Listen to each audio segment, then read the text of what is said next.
इस तलबा हम पढ़ रहे हैं 10th क्लास के फ़िज़िक्स का चैप्टर नंबर 12 है geometrical optics.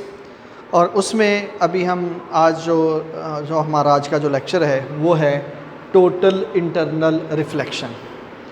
Total internal reflection क्या होती है? आपने अक्सर एक चीज़ ऑब्ज़र्व की है कि ये जो ग्लास होता है ट्रांसपेरेंट, अक्सर खिड़कियों के अंदर इसे इस्तेमाल किया गया होता है। उसके आर पर हम देख सकते हैं, अगर हम एक साइड पर खड़े हैं तो उसके दूसरी साइड के ऊपर जो चीज़ें होती हैं हम उनको देख सकते हैं। इसका मतलब है कि जो रे ऑफ लाइट होती है वो इस ग्लास में से गुज़र जाती है, जिसकी वजह से हम इसके दूसरी साइड पे मुख्तलिफ अशिया जो होते हैं उनको देख सकते हैं।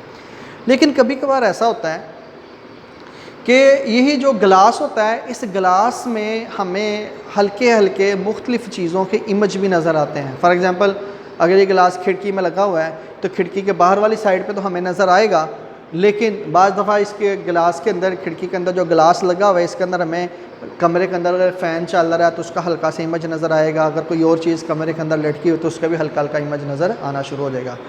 यानी कि ग्लास के अंदर वैसे तो रिफ्रैक्शन होती है, रे ऑफ लाइट जब एक मीडियम से गुजर के दूसरे मीडियम में चली जाती है, उसमें से गुजर जाती है, तो इसे रिफ्रैक्शन ऑफ लाइट कहा जाता है। लेकिन कभी कभार ऐसा होता है कि इस ग्लास में रिफ्रैक्शन के साथ साथ बाज़ दफ़ा रिफ्लेक्शन भी होती है।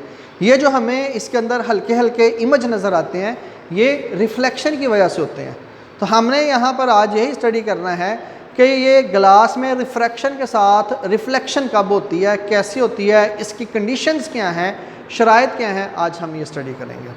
तो इसके लिए बेटा ये समझ लें कि ये एक मैंने मीडियम ड्रा किया है जिसे हम कहते हैं डेंसर मीडियम।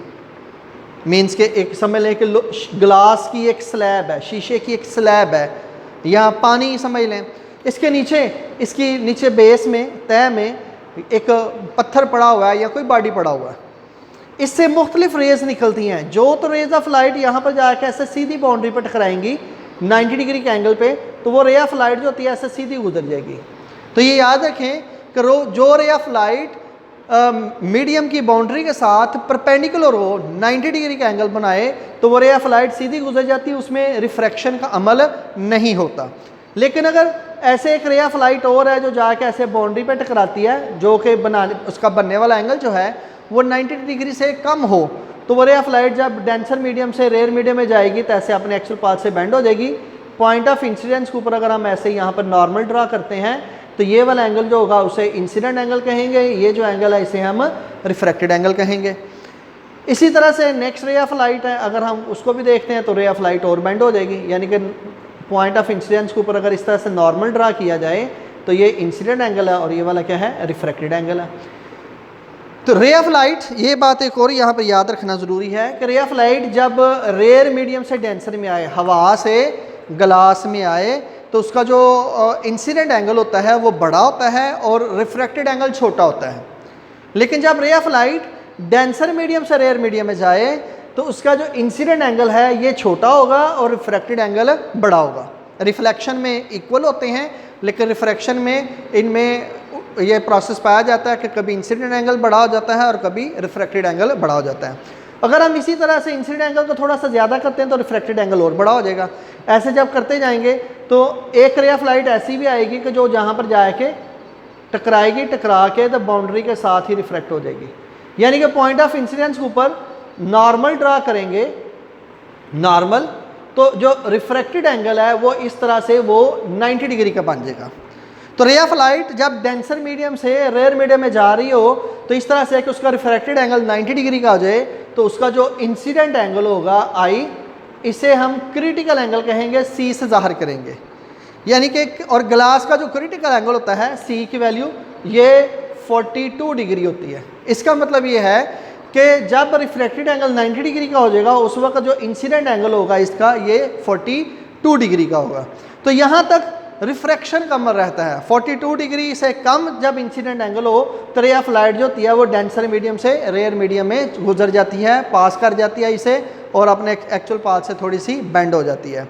लेकिन इसके बाद जब रे ऑफ लाइट इस तरह से जाकर टकराए तो उसका जो इंसिडेंट एंगल है ग्रेटर देन क्रिटिकल एंगल हो जाए, यानी कि इंसिडेंट एंगल जो है 42 डिग्री से ज़्यादा हो जाए, तो वो रे ऑफ लाइट टकराने के बाद रेयर मीडियम में नहीं जाएगी बल्कि यहाँ से ऐसे रिफ्लेक्ट होके वापस उसी मीडियम में आ जाएगी।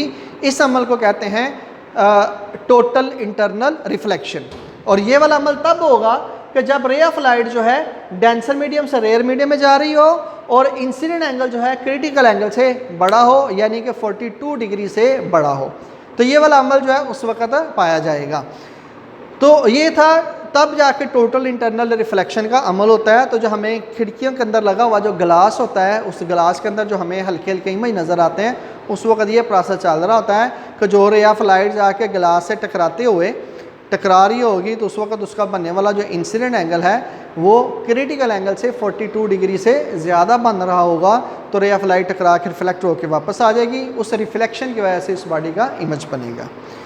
तो यहाँ पर हमने इसका रिफ्रैक्टिव, इसके लिए रिफ्रैक्टिव इंडेक्स का फार्मूला भी हमने ड्रा करना है। तो पीछे हमने एक फार्मूला पढ़ा था कि n equal to sine angle i over sine angle r, refractive index का, जिसे हमने सुनेल जला भी कहा था।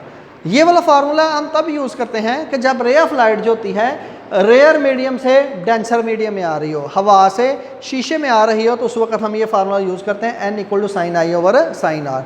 लेकिन यहाँ पर क्या है कि रे ऑफ लाइट जो है वो डेंसर मीडियम से रेयर मीडियम में जा रही है, तो उसके लिए इसकी वैल्यू फिर बन जाती है 1 over n equal to sine angle i over sine angle r. यानी कि जब हवा से शीशे में आएगी तो फिर n equal to sine i over sine r, और जब शीशे से डेंसर मीडियम से रेयर मीडियम में जा रही हो तो 1 over n equal to sine i over sine r. और अगर हमने n की वैल्यू फाइंड करनी, इसको इन्वर्ट करते हैं तो n equal to sine angle r ऊपर चला जाएगा और इंसिडेंट एंगल के साइन के रेशो नीचे आ जाएगी। n equal to refracted angle, हमारे पास रिफ्रैक्टेड एंगल कितने का उस वक्त आ रहा है 90 डिग्री का, तो यहाँ पर आ जाएगा साइन 90 डिग्री ओवर उस वक्त इसका इंसिडेंट एंगल किसके इक्वल है, क्रिटिकल एंगल के इक्वल है, तो हम इसे लिखेंगे साइन सी। तो n इक्वल टू इंसिडेंट जो साइन 90 की वैल्यू होती है 1 होती है, 1 ओवर साइन एंगल सी, ये हमारे पास इसका रिफ्रैक्टिव इंडेक्स का फार्मूला आ जाएगा। अब हमने ये टोटल इंटरनल रिफ्लेक्शन का अमल जो हमने पढ़ा है, ये कैसे पाया जाता है, कब पाया जाता है, उसके लिए हमारे पास 2 कंडीशंस हैं जो कि याद करना ज़रूरी है।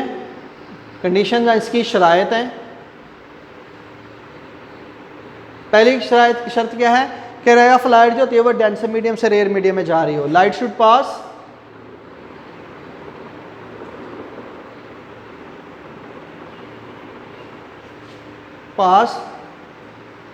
From denser medium to rare medium.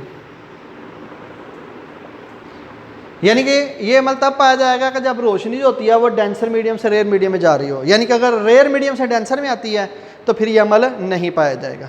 तो यहाँ पर एक क्वेश्चन है कि जो ग्लास की हम बात कर रहे हैं कि ग्लास के अंदर ऐसा आता है, उसमें तो रे ऑफ लाइट जो होती है वो रेयर मीडियम से डेंसर में जा रही होती है। तो एक्चुअली ये बात याद रखें कि जो ग्लास होता है उसकी किस तरह से थिकनेस होती है, ये इसकी मैं मोटाई की बात कर रहा हूँ। तो रे ऑफ लाइट यहाँ से गुजर के यहाँ पे जब जाकर टकराएगी ना इसकी मोटाई के अंदर, उस वक्त इसका इंसिडेंट एंगल क्रिटिकल एंगल से बड़ा होने की वजह से वो रिफ्लेक्शन का अमल आता है। हवा से ग्लास में जाएगी, यानी कि ग्लास की एक बाउंड्री पे इन होगी तो दूसरी बाउंड्री से बाहर निकलना है, तो दरमियान में ग्लास की मोटाई होती है इस तरह से। तो ये यानी कि ये रेयर मीडियम है, रेयर मीडियम से बाउंड्री पर टकराए, रिफ्रैक्ट हो गए, दूसरी बाउंड्री पर जब जाकर टकराएगी तो यहाँ पर इसका बनने वाला एंगल जो है वो क्रिटिकल एंगल से ज़्यादा होगा, 42 डिग्री से ज़्यादा होगा। तो रे ऑफ लाइट यहाँ पर टकरा कर रिफ्लेक्ट होकर वापस आएगी, इस रिफ्लेक्शन की वजह से इसके अंदर इमेज बनता है। दूसरा पॉइंट है कि incident angle must be greater than critical angle, कि जो इंसिडेंट एंगल है क्रिटिकल एंगल से बड़ा होना चाहिए, तो फिर जाके ये वाला अमल पाया जाएगा। और अगर इंसिडेंट एंगल क्रिटिकल एंगल से छोटा हो तो फिर रिफ्रैक्शन का अमल आएगा, और जब इंसिडेंट एंगल क्रिटिकल एंगल से बड़ा हो जाएगा तो उस वक्त हम ये टोटल इंटरनल रिफ्लेक्शन का अमल पाया जाएगा। और जब इंसिडेंट एंगल क्रिटिकल एंगल के इक्वल हो जाए तो उस वक्त रिफ्रैक्टेड एंगल 90 डिग्री का होगा, तो उस वक्त उस इंसिडेंट एंगल को क्रिटिकल एंगल कहेंगे, तो जिसकी कांस्टेंट वैल्यू होती है 42 डिग्री। तो ये इसके साथ हमने ये कंडीशंस भी आपने साथ में लर्न करनी होंगी पहली कंडीशन थी light should pass from denser medium to rare medium, रोशनी जो है डेंसर मीडियम से रेयर मीडियम में जा रही हो, और दूसरी कंडीशन थी कि इंसिडेंट एंगल जो है वो क्रिटिकल एंगल से बड़ा हो।